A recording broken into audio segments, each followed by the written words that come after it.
then at the end I have one. It's like, oh God, I can't hold on to all that. Right. Yeah. I get that. Yeah. I should probably just start the podcast. I just won't even cut it at this point, I guess. This is our intro. Yeah, it's just, it's good to kind of, like, some podcasts just walk into it like that, but I'll just do one just to get under it. But welcome back to the Real Talk Podcast, a real podcast where we have real conversations. Today we have Sierra Harju. Harju. She's an insurance agent that specializes in life insurance, and we're just going to have a quick conversation about it. Not quick, going to have a long conversation about her business and personal life. Yeah, so thank you. Yes, no one gets my last name right. It's a very Finnish name, so the J is silent, but that's totally fine. I'll respond anyways. I guess you want me to jump into the business side? Yeah, well, I guess you said you've had a pretty busy week. I guess, like, what you've been working on? Oh my goodness. Yeah, it's been crazy. I'm kind of pulled all over the place with all the changes in the industry. People are always looking for something new, or like the renewals or whatever it may be. So I work on personal stuff. Like, I have multiple people that buy properties or in like their rental properties. So I've been looking into that. A few commercial businesses, so staffing companies that work with a lot of like social work type things.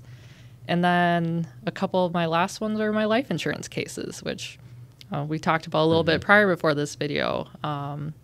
So running around, getting signatures, that kind of stuff. So, yeah, that's kind of like that's my week. It's just been a little bit of crazy chaos, but it's fun. It's interesting. It's always different. So, yeah, well, it gives you a chance to help a bunch of people and make some money and whatnot.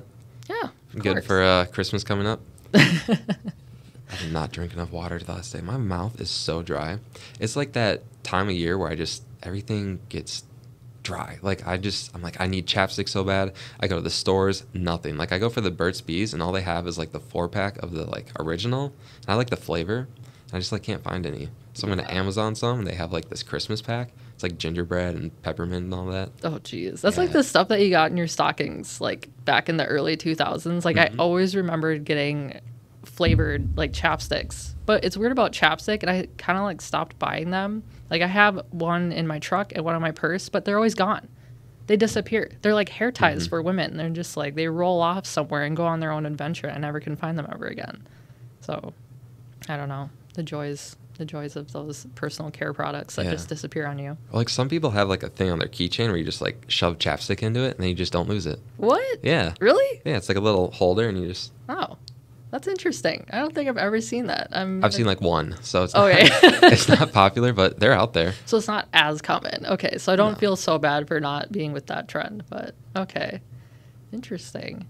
Well, I guess we'll do like a little bit back and forth, but I also want to know how it's going for you with everything that's been changing, because real estate is also being impacted by like the same thing as in my world with insurance, because there's rate differences, like the pricing differences, like what's going on in the real estate world. Like, for me personally, or just the real estate market overall? I guess like just your personal input with all of it, because it's just been, a lot of people are just overwhelmed with all the changes. So what's your personal input, I guess? I guess like from an agent standpoint, I think a lot of people freak out because like transactions are down and people just aren't selling as many houses. And I mean, there's just less sales out there, but that doesn't necessarily mean that you can't make the same amount of sales that you did last year in the last 2 years, because like houses sell every single day. Like, I think there's probably on average 1,000 new listings each week, which means probably 700 to 900 of them sell, probably over 900 of them sell. And so that's, I don't know, a really big number, like 50,000 or something. And I could be way off with numbers here, but I'm just trying to illustrate that like there's a large amount of houses that close every single day, and like you just need to get one of those, and like you close 250 houses and you're like the top realtor in the state. So I mean, like for me personally this year, like there were times where like rates were better than they were now, or like the market was better than it was now, but I like just wasn't personally, I don't know, just with it as much, like just kind of going through a mentally like not a great time. So it's like when you're not performing the best, then it's like, I don't know, it's like now I feel like I'm doing better, and like I'm probably going to put up more sales in the next like 4 months than I did in the last 4 months, which like in the next 4 months, that's typically when like people do the worst. Yeah, because there's one thing that I keep hearing repetitively, especially through like the mortgage people, is the refinancing that will be happening within like this next coming year. I mean, we're already almost at the end of the quarter. We have what, a month and a half left, and we're into 2024, which is absolutely nuts. But they keep saying it's like, oh, it's refinancing. So people are looking into, and not just for like the mortgage on their current home, but they're like, well, does this mean that we're going to be moving into a new home? So do you think that with this new quarter coming up that people are going to be, is there going to be more selling and buying basically of homes? Yeah, well, with the refi boom, that's just kind of that's with the prediction that interest rates are going to come down. And so that's kind of like, we don't 100% know when that is. I mean, we kind of thought it was going to be like July of this year, and then like Silicon Valley Bank and then all these different collapses and stuff like that kind of pushed back that deadline and kind of where we thought things were going to be.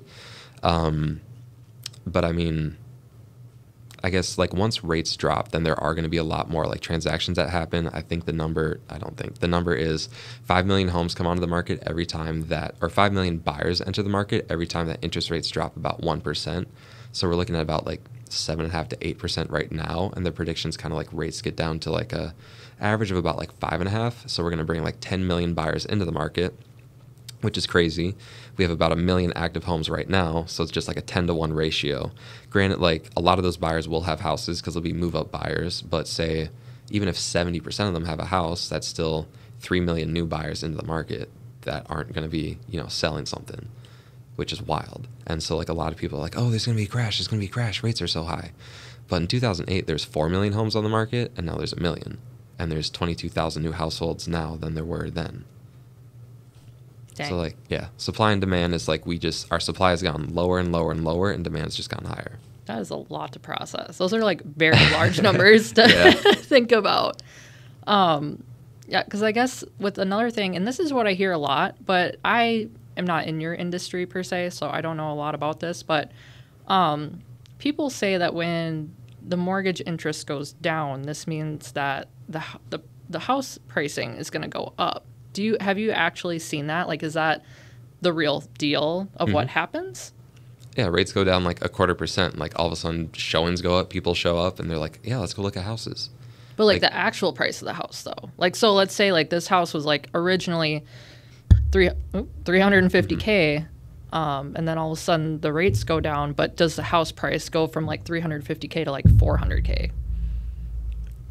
Yes, but so I guess like the way it works is like prices go up in relation to the last sale. So like if a house sells at $300,000 now, then you can maybe sell it at $305,000. Like if the market trends up in relation to like what's selling nearby, if that makes sense. So like when rates are at 8%, and if people like are only willing to spend $300,000 on a 3-bed, 2-bath house, then that's kind of the price of it. But then when rates go to 7%, then more people are qualified, and then more people can like pay more.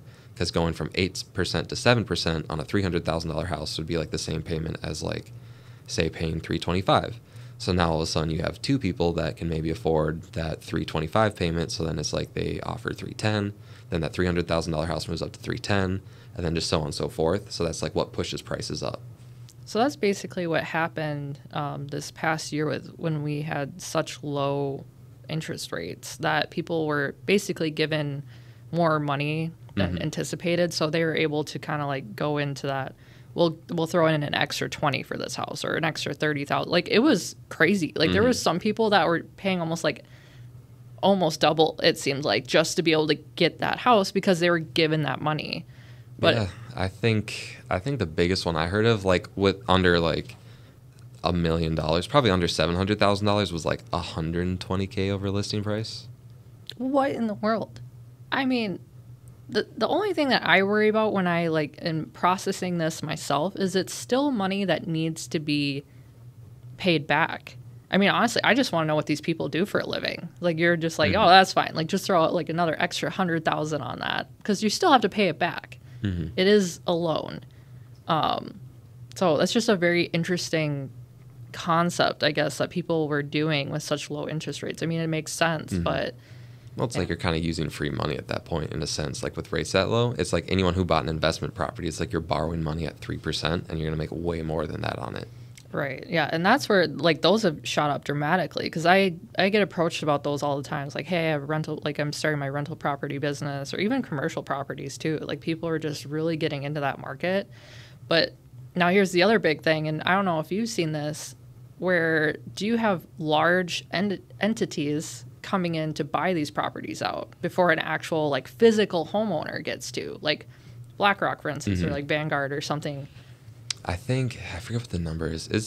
It's a concerningly large number that like I want to say it's probably like 50% of all single family homes will be owned by an institutional investor in like the next 10 years. That's insane. It's something wild like that. They're just buying up so many homes. Like you think that like the government or whatever, like someone would create some type of law in place to keep this from continuing to be like, hey, we need homes for people. Like, I know that they're using them as rental properties, but still, like, they're paying that amount. And then obviously there's that extra that, because they want to make money off of it. So there's more on top of that mortgage payment that's going to go into it. But it's like people with inflation, like people can hardly afford what it is now in the world, like just everyday items like groceries, buying gas, yada, yada. But you'd think that they would create a law saying like, hey, you can only have so many rental properties. So we could prevent this from happening so people can have homes. So why, like, what, am I the only one thinking this? Like, do you think that anyone else has thought this? I mean, people probably think that. I guess I haven't thought about it like that, but I think like there's got to be like definitely change in the real estate market because if you look at the way prices are going, it's like in 6 years, the average home price is going to be $450,000. And if you're an individual, like, making $80,000, how do you afford that? You don't.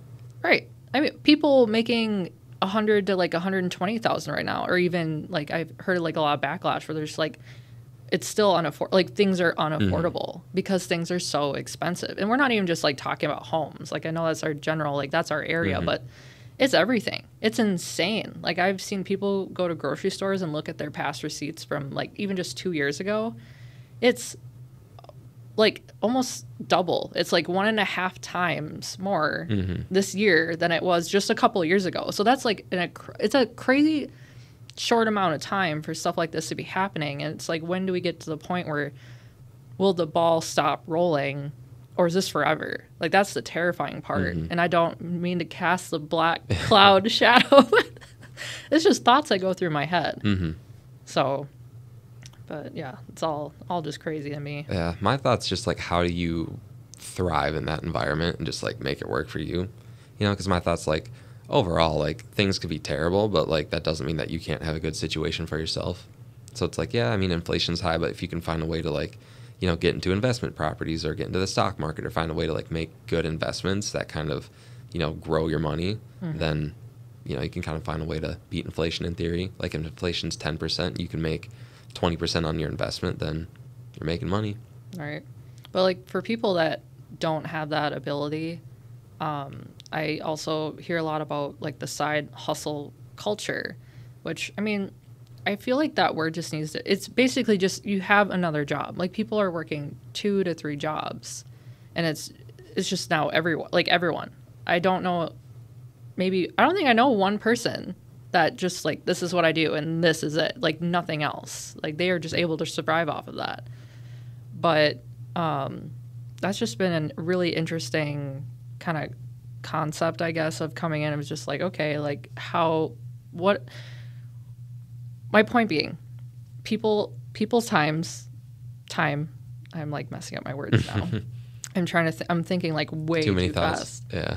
Where all their time is going into like working, doing the side hustle, and then, but like, where's everything else? Like, do you think that for like mental health, for example, is that like becoming worse situation for people of just like other things that should be important deteriorating, like people's health and the healthcare system as it is and everything else? Like, where is the balance coming from if you're giving all your time to that type of like the work culture?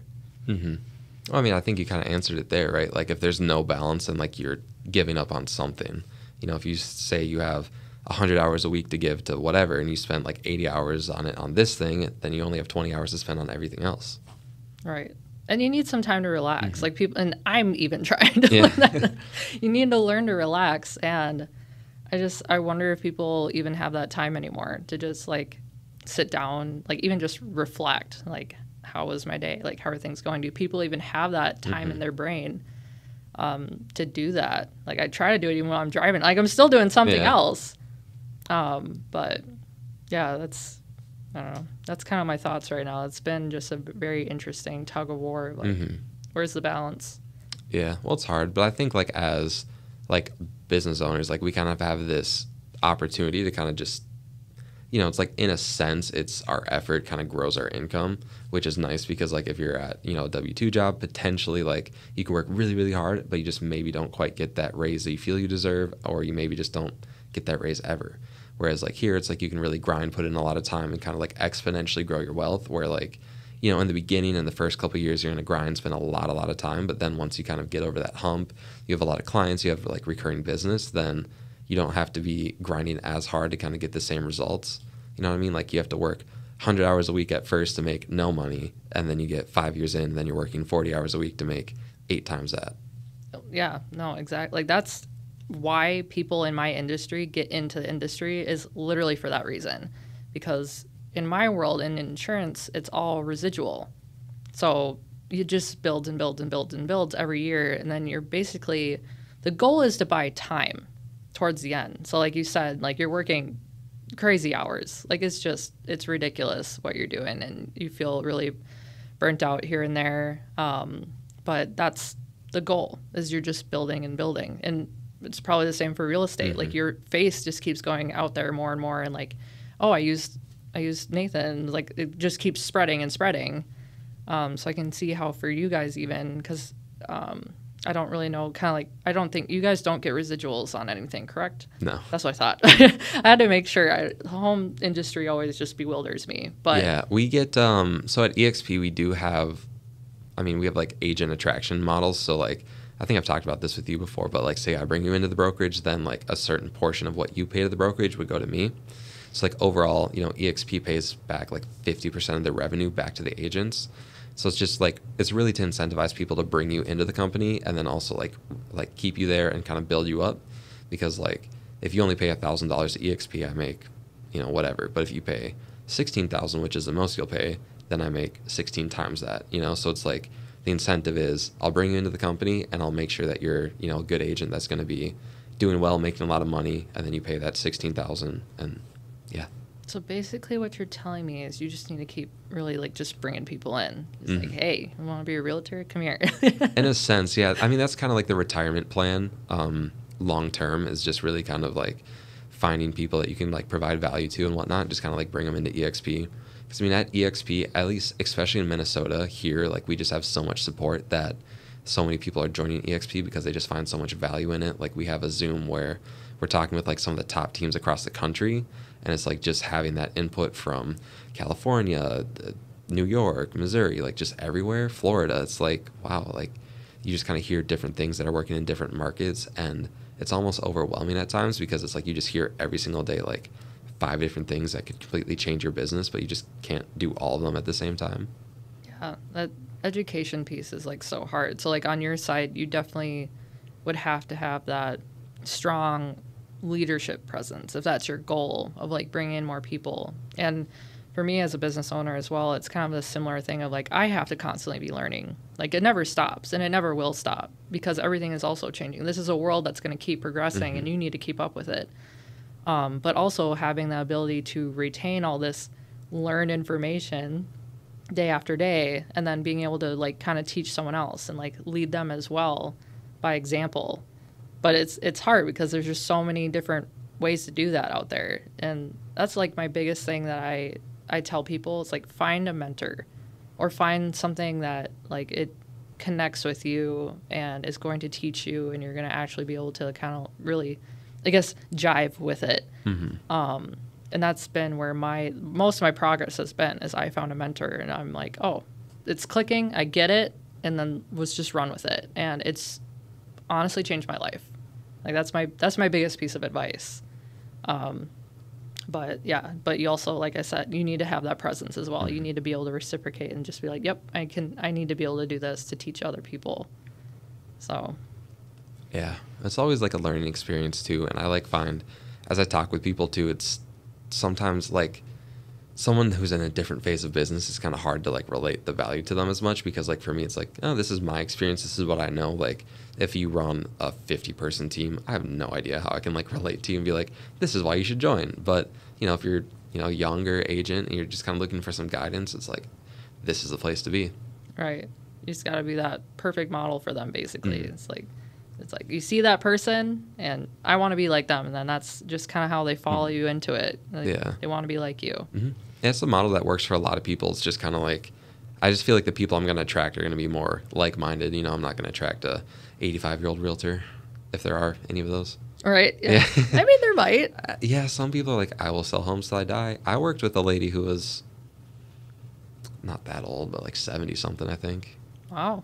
So like got into it later in the game. No, just done it since like the 80s. Oh, so she's just been doing it for a long time. Yeah. Okay. She has been doing it for a long time. Wow. Yeah, wow. Just doesn't want to retire. She's like, I'm just going to keep going. Yeah, I think it's just more so like she keeps her license, sells a couple houses a year, and, cashes a few checks. Might as well if you can. Like, I'm one of those people, I don't think I will retire, but I will never retire. Like, I can never not work. There has to be something. I can't just, I don't know. My view of retirement is sitting on a beach somewhere and just kind of hanging out and reading a book. Yeah, no, absolutely not. So do you have like a long-term goal or play? Like, is it build up this huge book of business, sell it off, and then go do X, Y, Z? Is it run an agency or? It's dependent on my children. So it depends on what they want to do with their life. So I have 2 kids. I have a 6-year-old and a 1.5-year-old. And like I mentioned earlier, like this is a residual income. So I'm building my book of business right now. Like I started young. It's just going to keep going and going and going. And then they will eventually get to the age where they're like, what are you going to do with your life? And if they say something like, I want to do what you do. Like, I want to be an insurance agent. Well, that's why I'm building my book of business, is to potentially pass it off to one or both of my kids if they want it. Because that's also my retirement, because it's just going to keep going. But if they don't want it, then yeah, I will probably just sell it off.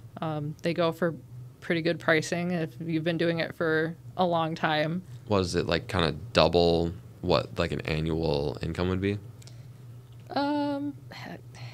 It's looking at, it has to be like appraised. So it's looking at kind of where your book of business lies, like where the lines are and how long your like client retention, like there's a lot of parts that go into it. Hence, I don't do the appraising side. There's a company that does it for you. But usually they sell anywhere between like something as low as $2 million to anything like $10+ million for your book of business, because that's also residual, because they're just going to keep making money off of it if they can keep that client retention, because that's how it works. It's like, as long as you keep your clients, then you're good. Is that like a weird transition though? Like, because one person's been helping these people for 30 years and all of a sudden it's like a phone call, hey, I'm taking over. It can be hard. A lot of agency owners will make some type of contract stating like, I will be working within your agency for a year. So helping that transition of like reaching out to all those clients and doing the proper introductions and making sure things are going smoothly before they retire and like fully give the book away. Not all of them do that, but really the smart ones, I think that's a very good thing to do, instead of just like, here you go, like pass everyone off. That's what they do. So I would probably, if I ended up doing that, I'd do the same thing, but I don't really want to sell my book of business. I'm always just going to keep going forever, but who knows? Yeah, just always get the residuals. Yep, exactly. Yep, like I say, it's my retirement. So then I guess if you do kind of say sell off your book of business or just kind of pass it down to your kids, what's like, do you know what you want to do after that? I mean, that's probably way, way down the line, but. Right. It's always been really hard. I've always been more of like a homestead type person.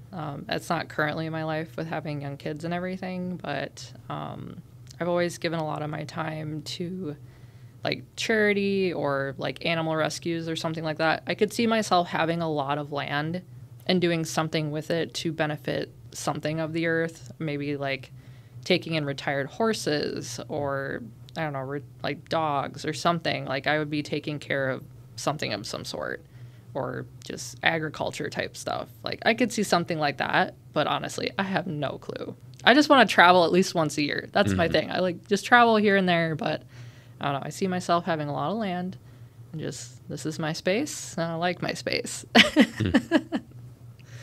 But how about you? I don't know.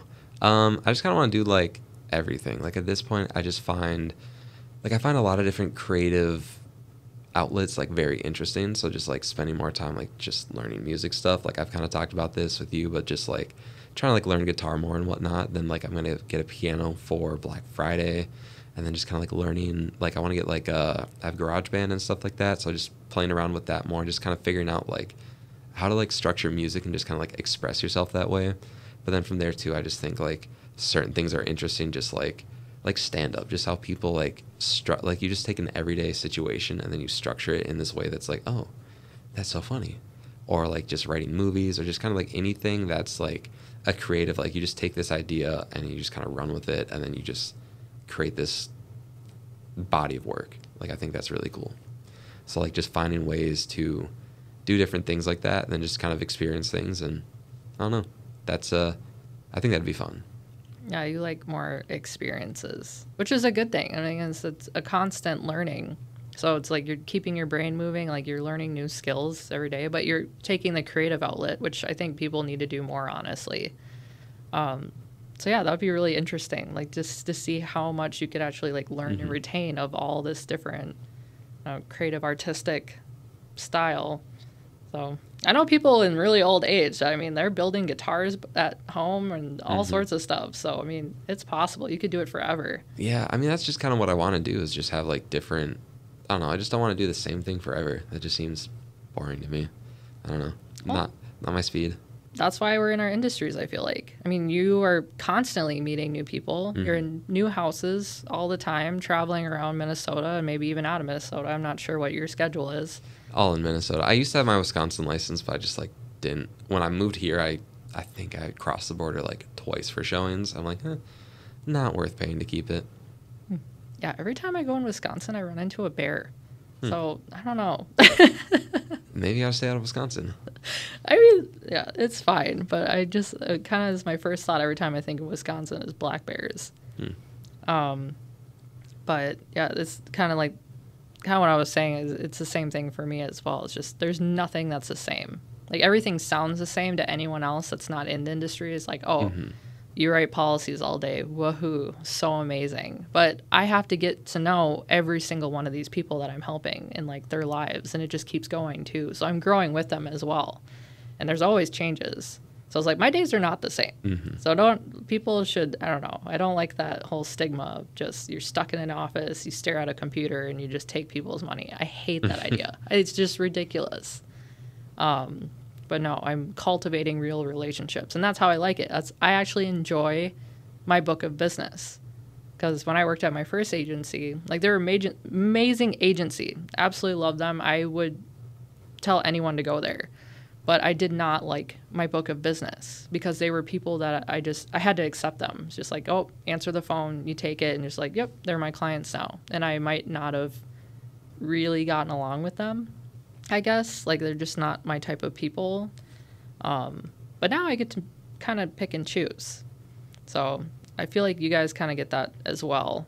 But even more so because I am like the owner. Like there's no one else like above me that's saying like, no, you cannot do that. Like I'm the person that says you cannot do that. Yeah. Kind of with real estate, it's like, it's really hard to say no to things at first. You know, it's like you got to take every piece of business. And then even if things are like, you know, there's certain things where like it's maybe not worth your time, or it's like maybe not, I guess maybe not that, but just it's probably not going to work out, you know? Or like if someone's like, well, I'll let you sell my house, but only for like, 4%. It's like, well, okay, I'm going to make, after commission split and paying for photos and paying for this and paying for that, I'm going to be making $7 an hour. It's like, you could do that, but it's, you kind of have to draw the line somewhere. Can they actually request that? I mean, it's all negotiable. Really? Oh, I didn't think that was a negotiation type thing. I thought it was just like this is the percent, and that's how it is, and you sign the paper. There's a lawsuit over it because of that. Oh, really? Yeah, it's like this huge national lawsuit, which I really, really need to read into more of just to be able to speak on it better. But to my understanding, it's just kind of more so saying like realtors collude to like say that there is a set percentage, but it's something that you can negotiate.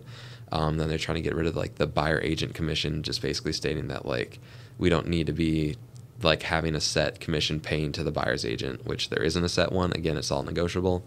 But I don't know all the inner workings, but I believe like if the lawsuit does go forward in Minnesota, the way that that would work out is that there would be no buyer agent commission like required. So that plays out one of two ways. Like if you're the seller, you could say, cool, I'm just going to pay my listing agent, but who's going to show your house? Yeah, so it's like more one-sided. You got to hope someone calls and says, I want it. Right. But like if I've got a client, they're like, hey, I want to see this house, but you can't make any money on it. It's like, well, what? Interesting. Well, yeah, because, I mean, people always forget is that you're also giving your time. It's like you're the one that's, like, driving out there and, like, planning all these things with, like, the homeowner that's in there and, like, is the space clean? Does it need to be clean? Like, all these different things, like paperwork. And there's a lot that goes into it. And just because people can't see things in their own, like, it's not right out in front of them, it's like it doesn't mean that it's not there and happening in the background. And I think a lot of people forget that. And it's almost like they lose that respect for those people that are just doing everything behind the screen or whatever. Yeah. Kind of like the Wizard of Oz. But you have to like let people know that you're doing things for them though, and then they're like, oh, that makes sense. Like lately I've just been sending like wordy texts and emails like, I'm doing XYZ, XYZ, XYZ. And they're like, oh, awesome. Thank you so much. Mm-hmm. But like in the past, I just used to be like, okay, did this, done. And they're like, oh, okay. Like I just kind of made it seem easy. So then they're like, oh, he's not working that hard. Or maybe not that, but you know. I think people respect it more. Like they want to be included in their own process. Because like even if they're not the one that's doing the work because they can't, they're not licensed in it, so on and so forth. But they just really want to be involved because that's like for a home, like that's like their biggest asset. Mm-hmm. And on my side, I have all their information like right out in front of me. It's like, well, what am I doing with it? Who am I talking to? Like they want to know all of that. So that's one of my biggest things is I always want to let them know, like I spoke with this carrier, like this is what they want. This is the information that they need, so on and so forth. It goes on forever. But I find that more, especially with my commercial clients, they want updates on everything. They're just like, how's this going? Like almost a day-by-day play, which is fine. I don't mind at all. But I kind of actually like it that they care about it because they're in it. They're paying attention. It's like, okay, that you have intent. People without intent, that's where it gets interesting because you don't know what they're going to do. They might not ever answer their phone and you just did all this work, or maybe they're just going to change their mind on absolutely everything, or they act like they just don't know what's been going on this whole time, and you don't want that either.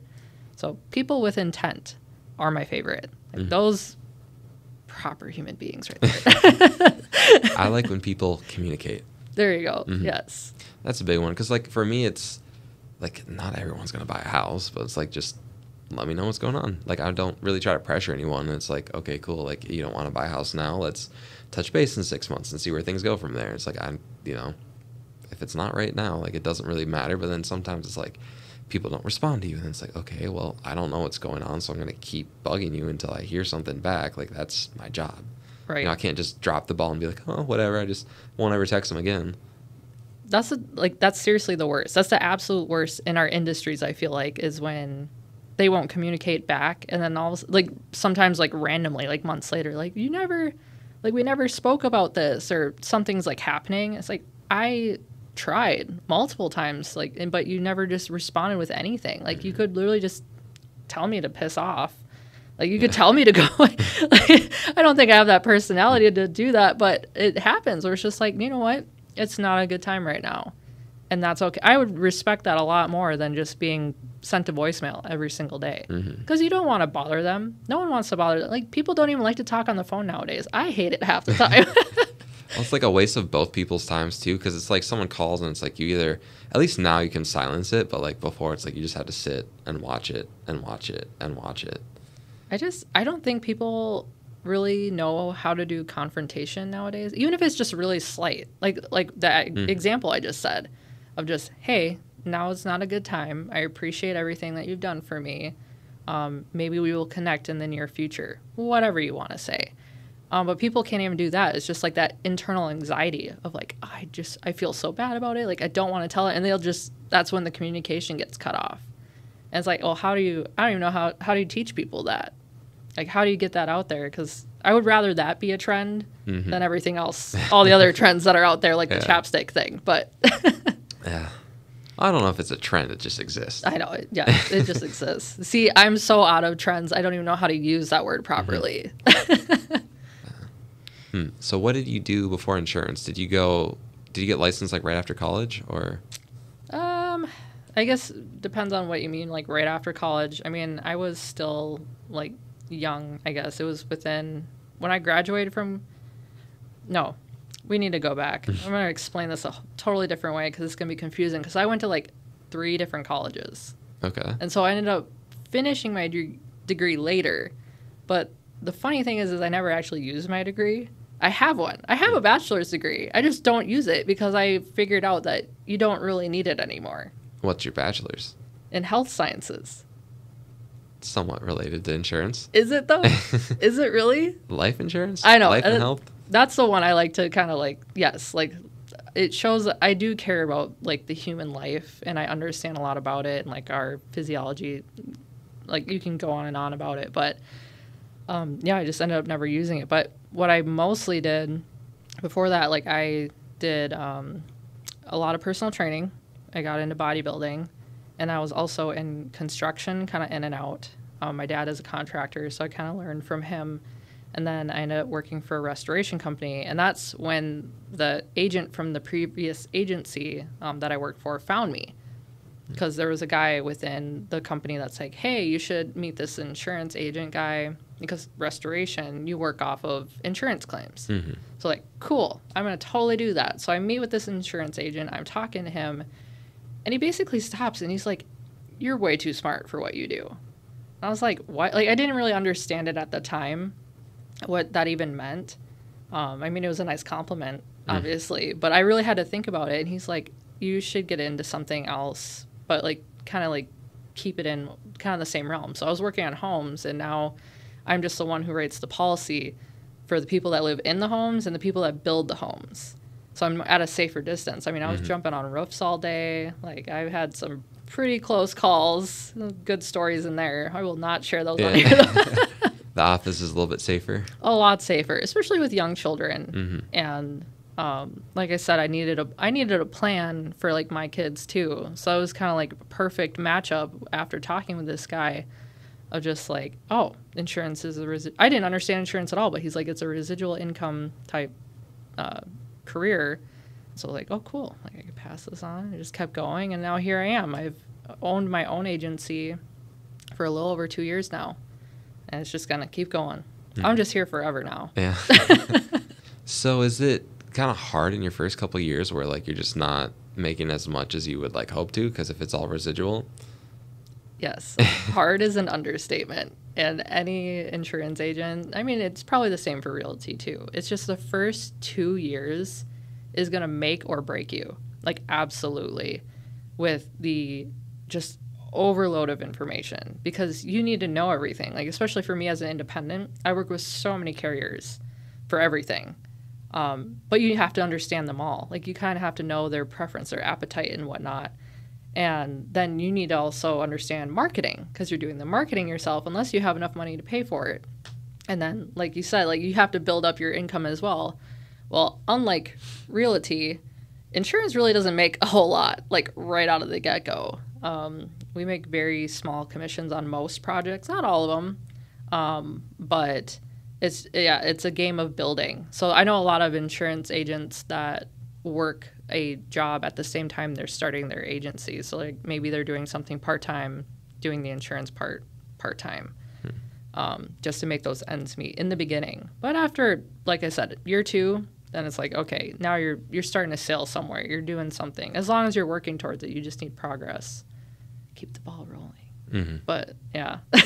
So is that something where like a lot of the work is the upfront finding the clients and doing all that, and then like just the residual and just like retaining is like touching base a couple times a year and like, hey, how's it going? What can we do? Yeah, it's kind of just a constant cycle of going through that where you have to always be like getting more clientele, obviously. Like you don't want to just get your set book and it's like, you know what, I'm comfortable with this. But I mean, some people are probably that way. I am not that way. Like I have to constantly, every single month, bring in new people. But yes, I do have my residual clientele where it's like, yeah, I have either I meet with them every 6 months or every year, depending on what their needs are, kind of their risk analysis. I kind of tell myself of like, what is happening? Like, is this someone that's lived in their home for 30 years and has never filed a claim? Okay, it's probably every year I'm talking to this person. Or is it one of my staffing agencies that are doing all sorts of crazy stuff, hiring people, getting rid of people? Like, it's just constant chaos in my world, not to them, obviously. But I'm like, okay, it's almost every 3 months or like even more often that I'm talking to these people. So it's all on preference. And like I said, what's going on? Because some places are always changing, some are not. So, really roundabout answer. Sorry. Yeah. No, it just keeps you on your toes all the time, right? Always. Absolutely. There's never a dull moment, which I don't know.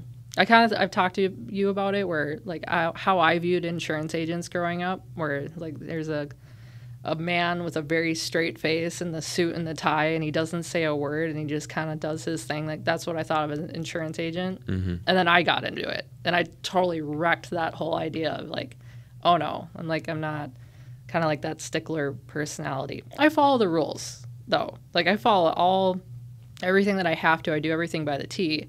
But I don't think that I have to match that just like monotone. This is my life. Like I'm just pay me. Like that's just, I don't know. I feel like a lot of people I've talked to have agreed that like that's kind of how they view people in insurance. And I tell them, I'm like, oh, I'm in insurance. They're like, what? Yeah, we like to have that, like try to have that kind of view. Like that's our team culture here. Like there's White Claws like in the trash can over there. Oh, like, yeah. Oh man, maybe bleep that part out. It's Tyler's podcast. I'm pretty certain. I mean, oh, funny. I know there are places out there. See, that's the insurance part. See, that part is my insurance part coming out. Like, don't tell those people that. But too funny. Yeah, I mean, it's realtors can drink. We have a lot of like happy hours and socials and stuff, so it's like you kind of have to drink. Oh yeah, anytime. I'm not a bar person, but if I do go out to a bar, I recognize at least one realtor everywhere I go. I'm like, oh, you're a realtor. Like I've seen you on a billboard, like something. I'm like, yeah, you guys are social butterflies. I kind of wish I had that, but yeah. I mean, I kind of like have it like 50-50. Like it depends on mood, I guess. Yeah, depends on the day. Yeah, I mean more so in summer, less in winter. They're just following the whole vitamin D trend. Yeah, I want to get one of those like sun lamps and stuff just because like for me, if I'm like working from home, like a lot of the times in summer, I just like don't turn on the light and I just kind of like have the sunlight. And then like as it gets darker, then I like turn on the light and whatnot. But now I just like get in the habit of I'm still in the habit of doing that, but then it just gets dark so much sooner. And I'm like, oh, it must be 6 o'clock. And I look down and I'm like, oh no, it's 2. So you want a sun lamp? Yeah. I feel like I've been hearing about this. Like this is something is it new? Is this a newer thing? It's getting more trendy. It's probably not new. Okay. It's like ice baths. Like they've been around forever, but all of a sudden the last like 2-3 years, like, ooh, they're cool. It's a trend. Yeah. The trend word is coming back. Ice bath, sauna, just like recovery, I feel like is a big thing, athletically now. I could be wrong, but I feel like that's like a bigger like emphasis. Mm-hmm. Well, especially in the state of Minnesota, like we're one of the darkest states. We do not like I can't remember. It's a ridiculous number of days to sunlight to like overcast that we have. We have like nothing in comparison to overcast for sunlight. So it is probably beneficial to get on the sun lamp light trend. Yeah. No, I've been like, it's like that time of year too where I'm like, oh, I should get like a vitamin D supplement. I don't know. Whenever I think about supplements, I just kind of want to go like hog wild and get everything. But yeah, well, it's like you can't take like 15 pills every morning. I mean, you could. I think I'd hate it. Yeah. I think I'd really hate it. It's not fun. It'll like wreck your system if you do it like too much. Really? Depending on what it is, there's actually toxicity levels to certain vitamins and minerals. So if you are taking them in excessive amounts, or some balance each other out and some do not. So if you're like just consuming everything in one big go and you're on an empty stomach and you haven't even had a single glass of water today, yeah, you are going to be hurting, my friend. It's not fun business. Well, I mean, like, not necessarily taking, like, a bunch of vitamin A and then, like, having that build up, but just more so, like, you know, healthy amount of vitamin A, D, E, K, B, C, you know, all that, and then just all the minerals. Like, would that still mess you up? Not always. Just more so, like, not like a multivitamin, but just, because I don't know that a multivitamin would have literally everything in a good quantity, but. It's really dependent on the person. Like, there are some people that you have, like, you'll get very adverse side effects. Like, for me, for instance, like, I can't take magnesium. I take calcium, and magnesium is supposed to help me take in my calcium, but if I take magnesium, it screws up my whole system. I learned this the hard way. I will not go into it, but it's just sometimes people already have a lot in their system. And especially if there's something that's a fat-soluble vitamin or mineral or whatever, like vitamin D, for instance.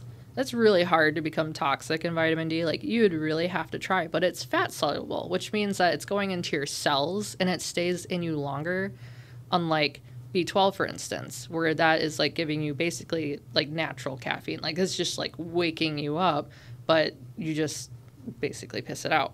So it's not going to like it's not going to stay in your system for long periods of time like some of the fat soluble ones. So that's something to pay attention to.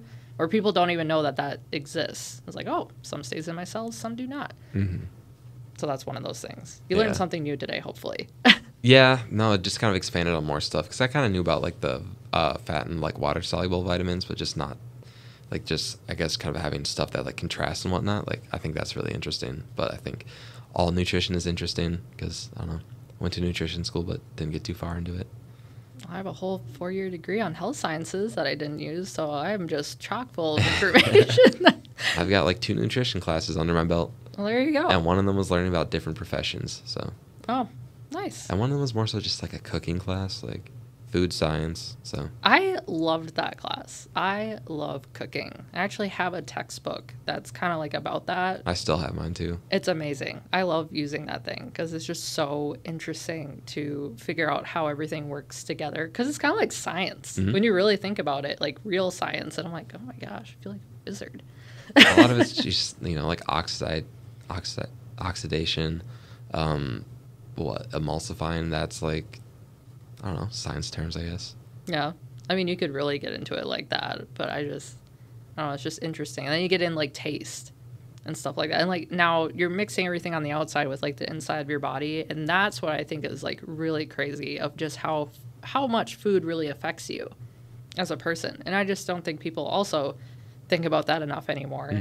I mean, you see our healthcare and how that is in the U.S., and that's just, I don't know if I want to say laughable, but it's just, that's a whole different bear. We don't have enough time in this decade to talk about that. But yeah, it needs to be talked about more. Yeah, no, I think it's like one thing that stands out to me is like omega-3s. Like I take those pretty much every day, and I like if I like I can notice if I stop taking them. Like a week in, I'll be like, I feel off. I'll be like, oh, I probably haven't been taking those. Do you feel it like more in your joints or? I feel sad. You feel sad? I start to feel sad and anxious. I'm like, I think I need to take more omegas. Interesting. Yeah. I heard there was a difference on how they're processing omega-3s specifically. And I really wish I could remember this off the top of my head. But there's, in really small print underneath the like title omega-3 on there, it will say like a different like word underneath. So they mean actually like different ways that it's going to be going into your body, basically, like how it processed. Is that like DHA, EPA, whatever? Yeah. Yes. Okay. Yeah. That's that stuff. I don't know what to really call it off the top of my head. But so the way that they process it is also going to be different how your body processes it. And I found that there's huge differences with that. I did not bring my textbook here with me today, so I could not tell you, but I just know that that's something to pay more attention about because they're doing that more with other products that they put out on the Finding shelves. like a cheaper way to make it and whatnot. Well, not even so Or much cheaper. It's just like our bodies could process it, but only to an extent. Like you're going to waste a certain percentage of it that your body can't consume. But I think that science has just become so evolved and it just keeps going forward that it's like, oh, now we're like going to consume, like we're going to be able to take in a lot more than we previously were able to, basically, if that makes sense. what do you think about like past nutrition science? You know, when it was like fats are bad for you, don't eat fats. I just think people didn't put the effort into really communicating things like how they should have. Because if you look at past texts, it's very comparable to today. Like, there's obviously some differences. Like, there's some things that's just like, no way, that's not going to fly today. But like that, like the fat thing, for instance, like they say fat's bad for you. But what was going on is that the food industry was changing dramatically, especially when we had like our wars were going on, like World War II and whatnot in Vietnam. Like we were sending food here, like over there for them. And we had to find ways to package it properly and add these different things like fats, because fats is what's going to preserve these items. But then it was going into other different areas of our food processing. Or it's like we just kept adding it. It's like, oh, and then science mixed in there as well. It's like, oh, we're just going to keep adding more of this stuff. And then I think someone out there is probably like, yep, fats are bad because look what it's doing. Fats are not bad, just certain fats, like where they come from and how our body processes them. Like, it's more of just, is it natural or not? That's what I tell people. Mm-hmm. It just needs to be natural. That's it. If it stays natural, it's like, then you're fine. If you eat as close to the earth as possible, you're good. Eat as much of it as you want, honestly. It's hard to get that, though, because even if you get, like, something's from the earth, it's still full of, like, all these GMOs, which, like, you know, some aren't terrible, but, like, some are, like, oh, you know what I mean? It's like it's like the fruit that we have now, and the vegetables are just, like, so much less nutritious than they used to be because they're just, you know, just full of water because they get bigger and whatnot. Or, like, I would assume, like, the meat that we have isn't the same quality, you know? It's like the chickens that they just plump up and they like break their feet because they're too heavy and all that gross stuff. Like, I assume that doesn't taste as good as like an organic chicken. I know that doesn't taste as good as an organic chicken. Right. Well, and that's what you just have to do, basically. It's like you need to go more of that organic route. And I think a lot of hate has been thrown towards the word organic, or people like, oh, it's organic. Like, they have this weird mental image in their head or whatever, people that eat organic. But no, it's honestly, that's the way you should be eating. The only downside of that is accessibility. Like, where is it? Because not every store is going to have it, because it's called food scarcity, where not every single grocery store you will go in is going to have fresh produce from something like an organic stand or whatnot. And that's the problem we're running into, because there's not enough of it around. But depending on your area, it's like I would really try to find a place where you can find all that organic food from, or like go to those markets during our like spring, summer, fall time. Like, oh, like you go to the spring market and I have all this stuff out. Like, go utilize that. Like, people are literally growing this from good soil from wherever their homes or their business, like whatever, and they're bringing it in. It's like, it's for you to buy. Like, go buy it. Stop going to like those crazy stores that are giving you all this fake stuff. Like, go find the people that are doing the work. Or go to Trader Joe's. That's expensive, man. Yeah. Well, I feel like it's cheaper than, other places, though. Yeah. Well, I think it's more expensive for me because they have such a variety of really good, healthy foods. They get everything? I go crazy. Yeah, there's so many good things. Well, like, so you just spend more. Like, per item, yes. I think it's probably cheaper than, I think it's, like, on par or cheaper than most places. Probably. You're probably right. I have not done enough research with that, like doing a comparison or contrast of the different places. But I think Trader Joe's, I have heard. I think Trader Joe's, Aldi, and, like, Walmart are probably the three cheapest. I don't know. Like, I do have a Walmart that's by me, but, like, are Walmarts really around anymore? Are they popular still? Or is that just maybe not Minnesota? I feel like Minnesota Walmarts are different. Like, I lived in La Crosse, Wisconsin, and, like, that Walmart there was just, I don't know, it's different. There's just, like, less options in that city, too, so it was, I don't know, like, I was in Egan the other day, and their Walmart sucks. It's tiny. It's so small. It's like there's, like, I was going in to get, like, groceries, not groceries, but, like, some food thing, and I was like, the grocery section is, like, 4 aisles and a refrigerator. Like, it was just tiny. It was like a third of the size of an average Walmart. Really? In Egan? Yeah. Interesting. You think for such a populated southern area of Minnesota, like the southern of the cities, I should say, that'd be a lot bigger, like more stuff available. But I don't know. I've heard Walmart's been getting a lot of heat lately, like a lot of heat. From what? They're kind of like their off-brand that they use, Food Club. There we go, Food Club. They sell it at Walmart, and if you look at the labels, like the ingredients in there, some of those items, it'll say it may contain, like, let's say you buy noodles, and you look at the back of the box, and it says it may contain traces of sardines, and like it's just all sorts of crazy. I'm dead serious. I even tried this. I looked at something from a Food Club item, and it said that. It literally said that. And I thought this was like a TikTok thing or whatever. And like people are just making stuff up and throwing shade at Walmart. But I looked and I'm like, why would it even say this? Like why it could contain this item. It's noodles, but it says it could contain fish. If they were made in the same facility. I could see it maybe, but like still. Yeah, because like with gluten-free stuff, like if it says may contain wheat, that just means that like they were used on the same like processing materials that like something that contained wheat was made on, or it like was in the same facility, but like that doesn't necessarily mean it's not gluten-free. But what my biggest point is so they're making products like they probably made noodles, wiped it down, then made like fish. That's kind of like vice versa. Yeah. Right. It's like, why are these being made in the same facility? Like, you think that's such a big processing company. Like, you need to have these standards of, like, these need to be separated. Like, we cannot be doing these in the same area. Like, it could be the same building. Don't get me wrong. But I think there has to be some area of separation, like cross-contamination, where it shouldn't even be on a box. Like, that's just insane to me. So, Walmart's been getting that heat along with their fresh produce, vegetables, all that kind of stuff has not been so much the case. But I think that a lot of that, in my own opinion, I don't really know for sure, is from all our transportation issues. And it started when the truckers union like went on strike. So a lot of places were not getting anything, like not receiving any type of shipments because the trucks were literally just parking on the side of the roads and be like, nope, until you fix our wages, we are not transporting any goods anywhere. So what happened is a lot of grocery stores, I mean, where I lived, that was impacted. Like, there was stuff you couldn't find on shelves forever.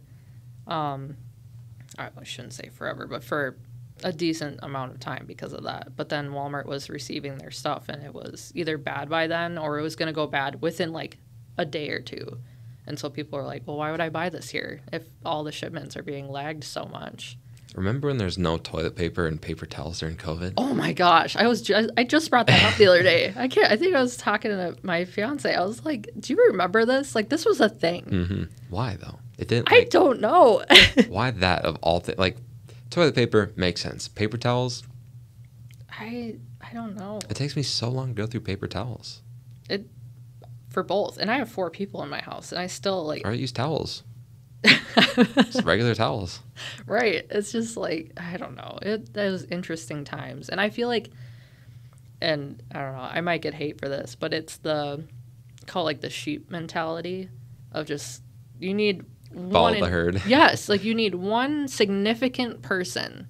I don't know if it's a celebrity, influencer, whatever it is. You need one person to do something like that. Just like grab everything you can of this.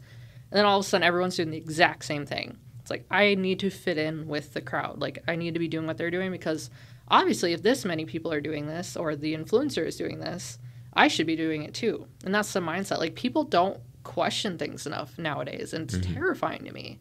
Like, I question everything. Yeah. I question existence in itself. But most people is like, nope, I'm not going to question this. I'm going to go buy like 30 things of toilet paper. Yeah. Yeah, I bet they still have it too. Probably sold it or something. Yeah. I mean, it was a valuable commodity at that time. I mean, you could probably, weren't people like buying and selling face masks and making money or something like that, or drop shipping them or? Yes. I actually have a good story about that. So when all the COVID stuff hit, I have relatives that lived in California. and they have a house here in Minnesota as well. And they asked my dad and his friend to go to their house in California and drive their cars and like their belongings back here because they were all going to take an airplane. So my dad goes to California with his friend. They get the vehicles and the stuff, and they start driving back to Minnesota. And they had to stop different places.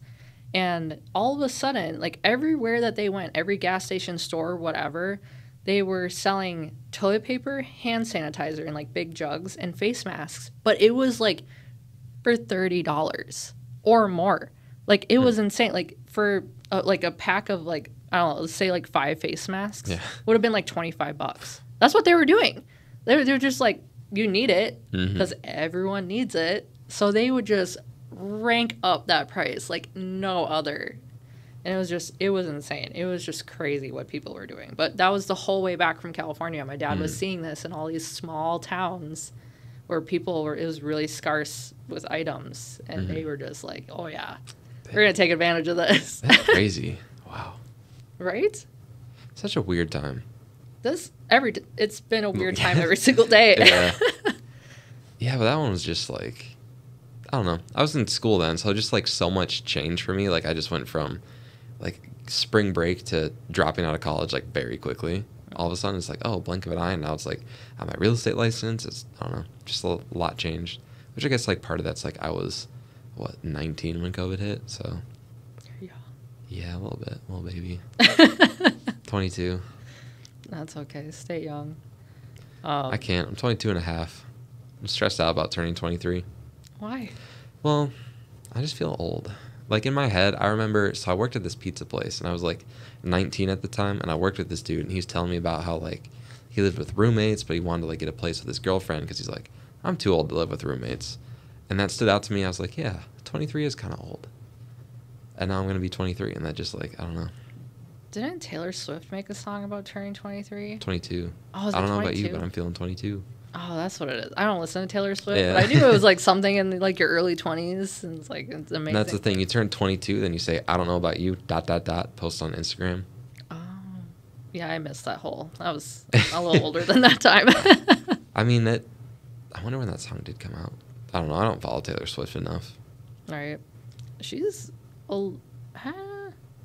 we're similar in age. So, like, when she was going through that whole American Idol phase, when she started, I was around the same age. Yeah, we're the, like, same age. So, similar time frame for, like, our lives and, like, obviously, she's a mega superstar. I am not.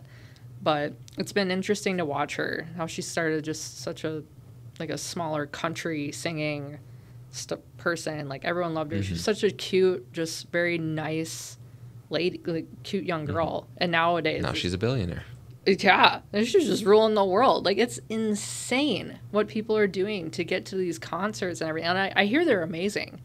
Like, my fiance, like, he doesn't really even listen to Taylor Swift, but he told me, he's like, I would pay to go to one of those concerts because he just says it's mind-blowing, the work that goes into producing those shows and, like, all the different, like, the graphic, like, everything is just set up so, like, just amazing.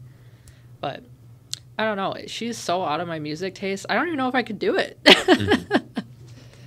But maybe one day. Who knows? What is your music taste? Ooh. I would say it's more like a hard rock, kind of like a new age metal type. Kind of aggressive music. Linkin Park? A little old, but yeah. Huh. Like, I mean... Like, too old? No, it's not too old. That was... Their last album was 2017. Yeah. It wasn't a hard album, though. No, it's not that old, but I don't even know how to... Like, I'm more of, like, an I Prevail, Bring Me the Horizon, like that type of genre in the, like, the rock scene. Or I love, like, EDM. I know it's not as it's usually it's a hit or miss with people, but I grew up around it more, like knowing some people that are really into music production. They do like EDM, house music, or whichever avenue. There's so many ways you can go with it. I used to go downtown all the time, listen to that music, or go to festivals, and it was just such an amazing experience. Like, even if you really didn't like that music, just being around that type of, like, the people and the culture that came with it was just so nice. It was such a like a breath of fresh air because everyone was nice to each other. Like everyone's just like, it's like this brother sister mindset. Like there was no difference between anyone. It didn't matter what you looked like. It didn't matter what you said, like anything. Everyone was just friendly. Everyone's just going to be super nice to you and everyone's going to help each other out. Like it's just incredible. So I just have a really deep respect for that music fan base because of those very caring, loving nature. Even if some of the music can come off like aggressive and it's just very all the bass and everything, but that's my take on it. So that's where I go with music. I like that music for like working out, just having like just something that's just droning on, like when you're gonna like lift heavy. It's like, I don't know, just kind of like takes my mind away from the pain that I'm gonna go through. I guess that's one way to put it. Yeah, but I don't know, I try to listen to like a lot of different music, but I don't really like try to like putting a genre on things. I think is like really hard because I like songs where there's a lot going on, you know, like if there's like the vocals and then maybe they're like speaking in double entendres and then there's also like bass, but then there's like piano on top of that and then guitar and then there's like some other like weird noise below that. Like I just like when there's a lot of different elements. It's almost like alternative. Yeah, but I'll listen to like rap but it's like if the production on it has a lot going on, then like I really like that. Or like if the rap is like a complex rap, or like a song like Duckworth by Kendrick Lamar, which is like just, it's the story talking about like the inception of Kendrick Lamar and it's the end of his album. So it talks about like, it tells the story of this guy in like, I don't know, in a gang, and then this dude that worked at like KFC or I don't know, some chicken place, and then the dude in the gang would like come to the KFC, and then like the dude at the chicken place was like, they were cool with him, so the dude at the chicken place would give him extra chicken and whatnot. Then he was like cool with them because they robbed another place, so he's like, I gotta be cool with them. And then like one day they come in and they go to rob that place, but because like the dude was like cool with them, they like didn't kill him, but they like, I guess maybe killed everyone else, I don't know. And then years later, that guy who was in the gang becomes like a label, or like starts a music label, and then he goes to sign this guy Kendrick Lamar, and then his dad comes in and he realizes his dad was the dude from the chicken place. Did you get this all from one song? Mm-hmm. This is one song. Mm-hmm. That whole story is one song. That's one song, and then at the end it says, because the name was Ducky for Kendrick Lamar Duckworth is his full name, so Ducky for Duckworth, and then Anthony is the other guy. So it's, if Anthony never killed Ducky, then Top Dog would be serving life where I grew up without a father and died in a gunfight. And then when it says gunfight, it plays a gunshot, and then it plays that song in reverse, and then it reverses all the songs on the album. Then it plays the first like note of the first song, and then that's to signify that the album was a concept album telling his life from the inception of Kendrick Lamar back to his death, because the first song starts with his death. What in the world? Like, that's pretty incredible, but like, that's a lot of processing. Yeah. I'm just trying to like sink this all in right now. I'm just, wow. He won a Pulitzer Prize for that. Wow. Yeah, that's like really complex. But yeah, that's just like mind blowing. That's just the best way to put it. I'm just going to say mind blowing. That's, wow. Yeah, he's incredibly talented. Like, I haven't listened to his last album as much as I should, but like, Damn was 2 albums ago, and that was that one where he's talking about like his life story, and it's just like you don't realize it until the end, then you're like, oh, the album's in reverse, and then you have to like listen to it another time and another time and another time. Then the one before that is To Pimp a Butterfly, and he got like 12 Grammy nominations in one night off of that. Wow. Which Michael Jackson is the only person to have more. He had like one more than him. So it was either like 11 and 12 or 12 and 13 or something like that. Yeah, I need to listen to this guy more often, I guess. I'm not like a huge rap person, but that's really interesting though. Like, that's To Pimp a Butterfly, I don't know the full story of that one as well, but that one has like a lot of jazz fusion in it, so it's like very interesting. And it starts, every song ends with a poem, and it starts with like, the first line is, I remember you was conflicted, and then I remember you was conflicted misusing your influence. So like every song he adds a new line to the poem, and then on the last song it like goes to the full poem, and then it goes into where he's talking with like his idol is Tupac. So it goes into, he took an interview with Tupac and he like cut it up, so then Kendrick like talks, and then he plays like the Tupac bit, so it sounds like they're actually talking to each other, like having an interview. And so that's like, whoa. Wow. I wish I had more to say on this. Like, I'm still processing. Like, I'm still, like, back, like, about 10 sentences, like, trying to, like, process all that. Wow. Yeah, that's crazy. I mean, so even though if you're nominated for all those awards, did he win a few of them? Or Yeah, I don't know how many, but probably 4, 5, 6. I don't know. Jeez. Wow. That's nuts. That's talent. Mm-hmm. That's, like, real talent right there. Wow. And does he write his own music, then? Mm-hmm. That's even crazier. Yeah, I think he writes it all, like, everything himself. Like, there's a story of, like, Eminem, like, they did a song together, and then Eminem's like, I want just you in the booth to write it. And then he wrote it, and Eminem was like, wow. Crazy.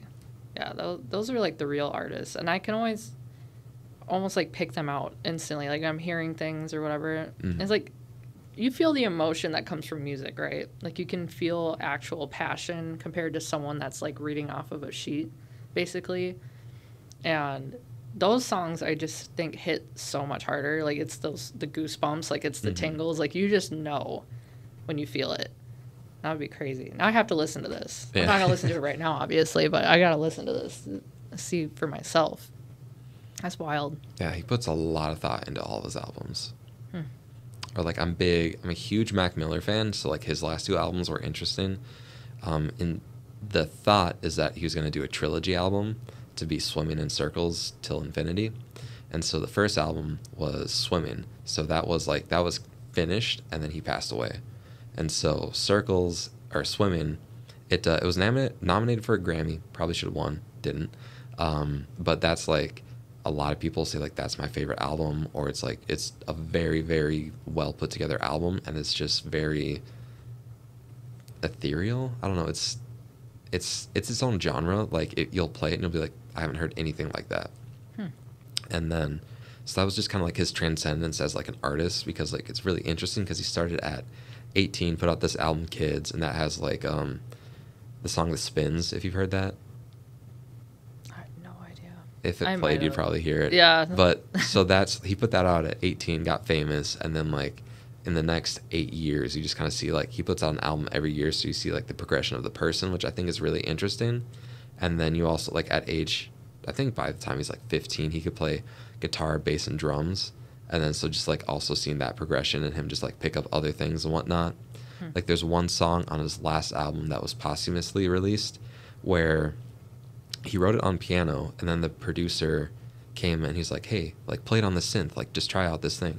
And it's like he's never played the instrument before, and he just, like, messed around with it, and then he played it, and I think it took him, like, not that, like, under an hour to, like, transcribe it from piano to synth, and then that was on the album. That's wild. I know people out there that can do that, but, like, actually visually seeing that is seriously a whole different ball game right there. My grandfather could do that. He knew how to play every single instrument he ever touched. Like, even the, like, accordion, harmonica, like, harp, anything, bagpipes, anything he could touch. Like, he just figured out? Or yeah. Like he would just learn, like, from, like, doing it and, like, figuring, he could listen to it and figure out the notes and how they worked. And then he could take the music and just with that instrument. It was insane. I didn't see it as much. He died when I was younger, but I knew that was a skill of his. I saw it a few times more with, like, harmonica, though. But that's, like, that was the biggest thing besides, like, his culinary stuff. It was like, oh, yeah, he could touch any instrument and play it. Yeah, that's interesting. That's wild. Do you have any of that? Myself, like, that skill? Oh, absolutely not. No. Just wasn't passed down? I don't really... I don't have that creative, like, artistic... I'm really good at writing, or at least I like to think so. But that is about it. I don't have any of the music talent like my grandfather or my dad's drawing style. Like, like I said, he's a contractor. He hand draws every single blueprint. Like, he doesn't do the whole AutoCAD, like, that kind of stuff. He literally, on a drawing table, draws out the whole home layout, like, old school. It's insane. It'd be hard to, like, conceptualize in your head.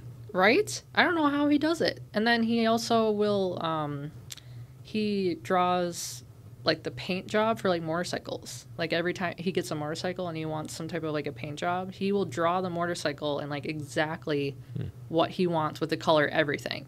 And it is it's something you would put in a picture frame. Like, this is not like a doodle. Like, it's something like I've seen the original, the SS Shelby car design, like on paper. It looks exactly like that. It used to hang out, the original designs were in Delano, Minnesota, like my original hometown, and that's why I think about it. But that's like how his drawings were. Interesting. Is he like a savant or divergent, or like what does that? I don't know. He's also ambidextrous, so I don't know if that has something to do with it. I don't know. Something different in the brain. Oh, but he has some crazy talent that I really wish more people knew about, and that he could do something else with it instead of construction. Because to that age where he's like, I'm over this. I'm done with this. He could draw plans for other people, be an architect.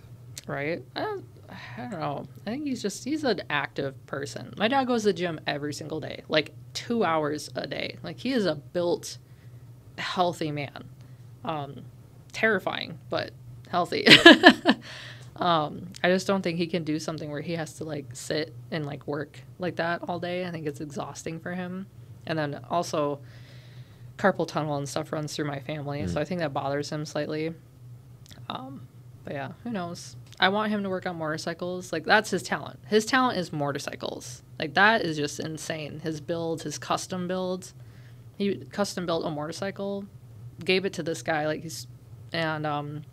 or it was this guy's bike. He did it for this guy, and the guy put it in a show in Minneapolis, won first place. It was insane.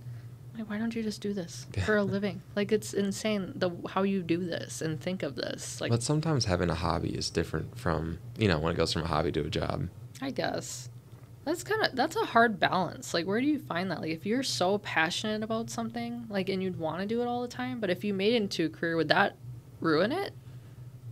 Probably.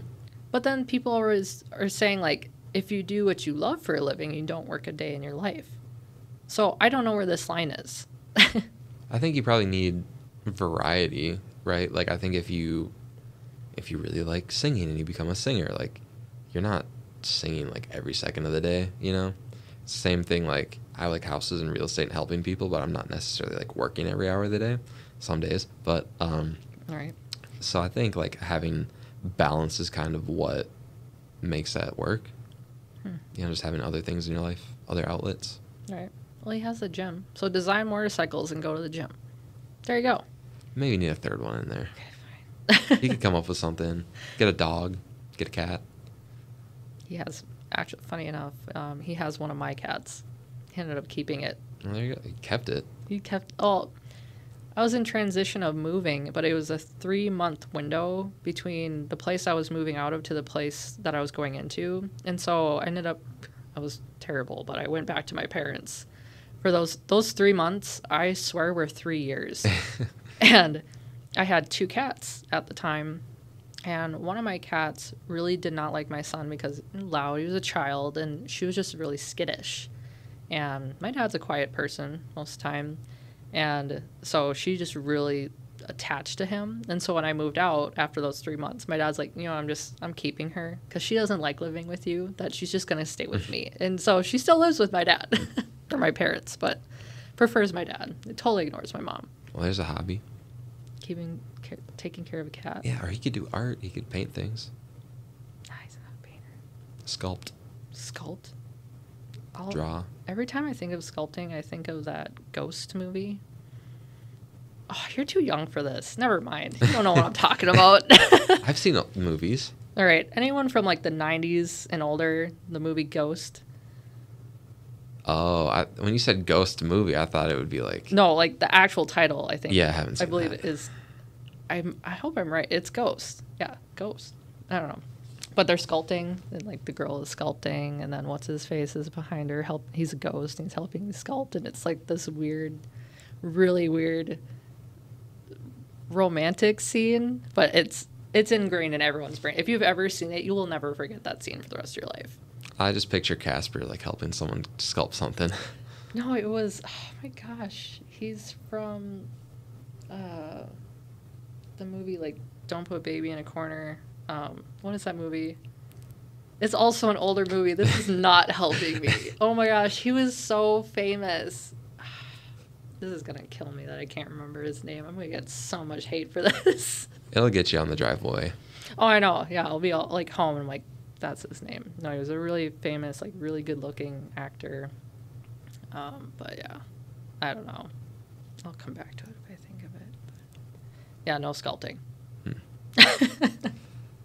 Yeah, I feel like I've seen like people do pottery classes and stuff like that. They look kind of fun, but I feel like they'd be like really not worth it. Really? Why? Just like not, you shouldn't have the skill or what? Well, like I think it'd be fun, and then you have a vase, and then I don't know, what do you do with a vase? Well, let's change the perspective a little bit. Like, let's say we're in like end times, because apparently World War III is upon us now, and you need to be able to make your own bowls and stuff. Would that come in handy? Where am I gonna find the clay and the spinny It's thing? Minnesota. We have so much. Like, if you really, I mean, you'd have to dig for that and like be in the right area. But we have a ton of clay here. A little bit more north, but we do have clay here. I guess I could take up that skill and learn how to like build bricks and stuff, and I could just rebuild society. There you go. See, turn into a house builder. You're selling houses, now you're building the houses, and then selling them. Just make money everywhere. I know. I've been really honing in on my skills, like those types of skills of just and I don't mean to sound like a conspiracy theorist. Like, I don't want to sound like that, but just those thoughts of like, well, what if, because we keep getting more power outages, and I'm learning more about the grid and like the country's actual setup, and because of the threats that have been coming to us from other countries, I'm just like, what would happen if we lost electricity and like it wasn't going to come back in like a few days? It would be like weeks or even months. Like, what would I do? That's a lot. Yeah. So I've been studying that stuff. I've been like reading it and looking into it of just like what you could do to like kind of prepare and like how to basically make your own electricity and how to make things work when we don't have the power grid anymore. It's really interesting. You like get one of the bikes and you like pedal. Yeah, right. A lot of it comes from like solar power in a way, but not actually having the solar technology, just harnessing like what's coming down or being by like rivers and streams, obviously, how we get like our water.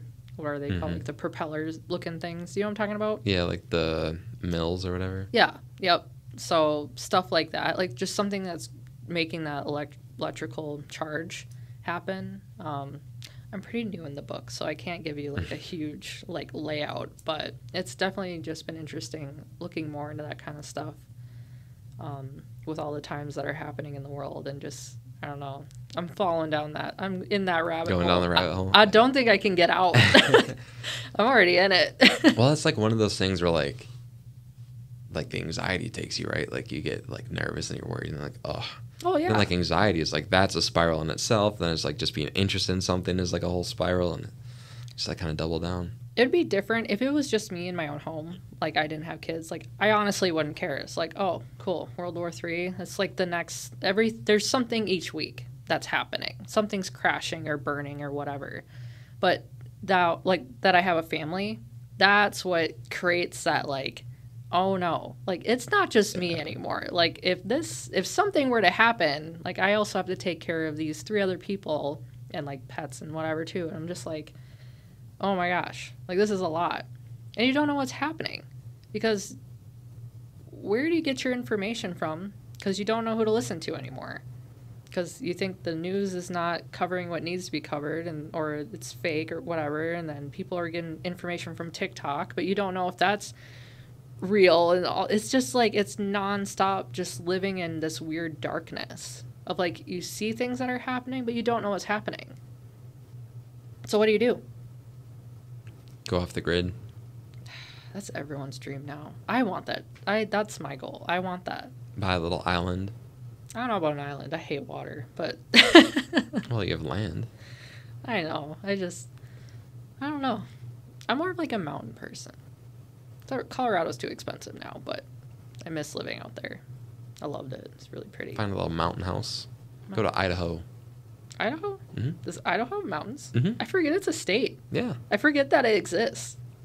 It's like Montana. Now I'm hungry for potatoes all of a sudden. Potatoes and mountains. That's all they have. You could, like, go hike and eat fries or something. That sounds amazing, actually. If I were able to eat fries while on a hike. Wow. Yeah, and I think Idaho is like, I don't know why. I was like, maybe the Rockies or something go up there. Like it's like, when you think of like Montana, you think of like more of a scenic spot, and then when you think of Idaho, you think of like potatoes. But they're right next to each other, so it's like that kind of spills over. Interesting. Like I had a coworker that lived like I think on the border of the two, or like he grew up in Montana that went to school in Idaho, and so he'd like talk about it being like beautiful out there. And then just out of curiosity, I was just like looking up hiking trails across the U.S. one day, and like a couple in Idaho popped up. So there's like cool stuff out there. Oh, now I have to go see this whole Idaho business. It's probably a cheaper flight. Probably, because people Cheap forget it's Airbnb. there. Yeah. Way cheaper than Colorado. All I picture is a plane coming in and the people on the ground be like, oh my gosh. Someone came. There's people here and we can get on the plane now. We can leave. Oh my goodness. Too funny. No, I bet it's probably a wonderful state. Probably, yeah. It doesn't have that issue. It's a Midwest thing. We forget about everything else going on. Yeah, well, it's probably nice and quiet out there, too. I mean, I don't know. in my head, it's like the Dakotas. But you're by California, though, in Washington and Oregon. Like, three loud That's a good states. point. Like, really loud states. So it's like, I don't know. Look up the population of Idaho. There you go. All right, let's see it. I'm going to take a guess right now. So Minnesota is like 5.2 million, I believe, last time. Something like that. So Idaho, I'm going to guess like 3 something, like a 3.6. 2. Oh, really? 1.975. Oh, dang. I was way over. I way overshot that. Yeah, that's interesting. Because I feel like size-wise, it's a pretty big state. Yeah. Or maybe, is that the square in the... Yeah, like the little... Okay. I don't even know what to call it. It's like the opposite of the panhandle. Yeah. I kind of think of like a house with smoke coming out. Yeah, it's Idaho. Potato Shack. Potato Shack. Yep. God, that's going to be stuck in my head forever now. Funny. Yeah, well, we've been going an hour and a half. Anything else you want to touch on? I don't know. I'm not sure if I don't know. Did I miss anything? Is there anything you're curious about? No, I mean, we can always have a second podcast down the road. True. I mean, I feel like the one I did yesterday, I was like, we could have kept going for like another hour and a half, and this one too, like we could have kept going for a while. So it's like, don't want to necessarily just, do one this week, then have one airing the next week after. But I mean, do one now, do one 3, 4, 5 months down the road or whatever. Yeah. There's always a lot. There's so much to talk about. Mm-hmm. And especially in ours, because it just doesn't stop. Yeah. It honestly doesn't. It's like next week there's something new. So, yeah. That was good. Yeah, when was the last time you did a podcast? It's been a while. It's probably been a year or two. Probably within that range. That's not like too far out. No, not crazy far, but yeah, I don't know. I'm trying to like be more present. Like I'm more actually an introvert. Sometimes when I talk, it does not seem like that, but it's also just the two of us sitting in a room right now, so I'm totally fine. But thinking that I'm also like on camera and people are watching this, it's like that internal, like it's just starting to grow, that anxiety. Yeah. So that's like, this is me practicing, trying to be more out there. Because like with how things are now, a lot of people are not face-to-face anymore. Maybe it's more with you because you go to the physical locations. Like you're showing homes. But for me, I can do every single thing, every part of my job from usually my phone or my computer. I don't have more of a reason most of the time. Sometimes I do. Like today, I have to go get paperwork signed. But yeah, so I'm kind of losing that where it's like, oh, like people know you exist, but they don't really like, do I want to use this person? Because I don't really know them because you're not out in the world like it used to be nowadays. So I have to show my presence of like, I'm a legitimate business. I actually exist. Like this is my personality. Like if you like this type of personality, then yeah, maybe I'd be a good agent to work with. But I need something like this shows that more instead of just typing Facebook posts. Yeah. Terrible writing every single day. So, no, this was good. This was good for me. I need to start doing this more. So maybe I'll start cracking down on it or doing more of that real business on Facebook or Instagram. Instagram Reels. Well, they both have Reels, I guess, but it's a whole thing. Yeah. But yeah, no, I like social media, just kind of getting out there. You get in front of like a different audience, and especially like me, like that's where everyone my age is. So it's like if I want to reach them, I got to be doing podcasts and stuff like that. So. Right. Yeah. Definitely your market then. Yeah. Like it's just stick with social media. I mean, most of my business has been grown from social media, to be honest, or word of mouth. But yeah, definitely it needs to be. I need to utilize it more. But it's kind of like that, man. Yeah. Well, I'll get you a couple clips from this, and hopefully they'll be hopefully it gets solid ones. There you go. Yeah. Yeah. But at least I also have editing stuff too, so I can just kind of go in and sounded kind of dumb there. yeah. I could probably send you the raw clips too. I mean, if you wanted to go through and just edit your own thing, you could always do that, and I could just send you the raw audio. Let me just end this too, as we're just sitting and talking. Right. But I could just send you that. You do whatever with.